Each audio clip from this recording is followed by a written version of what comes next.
Right, this is a poem called Broken. Mirror, mirror, off the wall, how did you come to drop and fall? With silver slithers of pointed glass, how did this moment come to pass? The telling crash of noise abound, a multitude of division bound, strewn across the slippery floor, you fell and now you are no more than a memory of what used to be, a reflection now you cannot see. She went out of a window, smashed her mind like a pane of glass. When she spoke, it was like sharp glass all around me. Her clear-cut logic cut deep with transparency. Disasters say so much, so clearly and precisely, but with such profound impact as to never to come out nicely.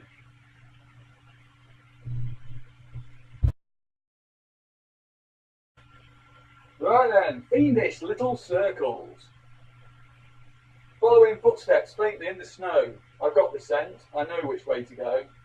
Fiendish little monster smells like food. Over fields into woods, I look behind every tree. The scent is strong, I expect it will jump out.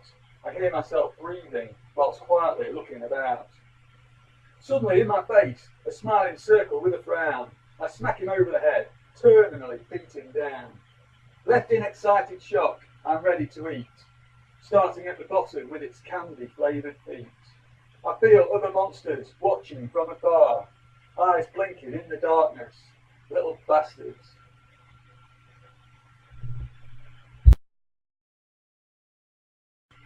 Okay, a little poem here to cheer people up. It's called Melancholy Turns Up. I'm fast asleep, the rain pours down on this winter's day. My room is dark, the sky outside is grey. I'm like climbing up a cliff face while gravity pulls me down. One jump, that's all it takes, just one slip to get me down. The icy ledge is my life, I'm feeling pretty cold. Dreaming I can feel my feet slipping from my hold. It's just another day, as I wake up I feel sad. Waiting for work at 2 o'clock, something I wish I never had. Turn up the stereo, play some jazz, man. Lay back in bed, I'm an avid jazz fan. A watch on my wrist, ticking away the second hand. I'm conscious of the time because I'll soon be in demand. Deep down inside I've got the blues. Waiting for work, it's just bad news. It's Monday afternoon, I'm starting work soon. Turn up the tape, it's a sad jazz tune. Rain has stopped, but the wind howls by. Clouds move fast across a winter's cold and sunny sky. I'm drinking cups of coffee, tasting pretty sour. Sitting on my bed, I've been contemplating here for almost an hour. I'm listening to some more jazz music on my stereo, whilst waiting for work on late shift, but I don't want to go.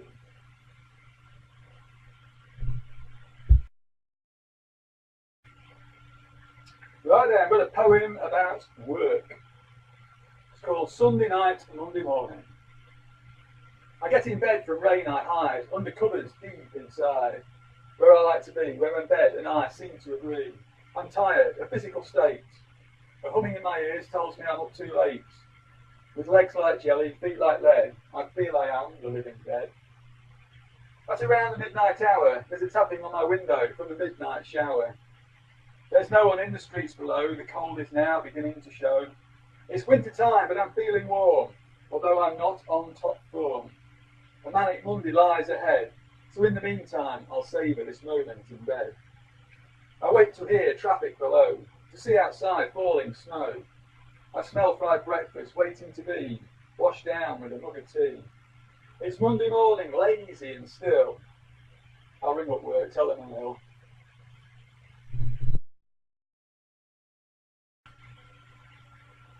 Right, this is a poem about tea time.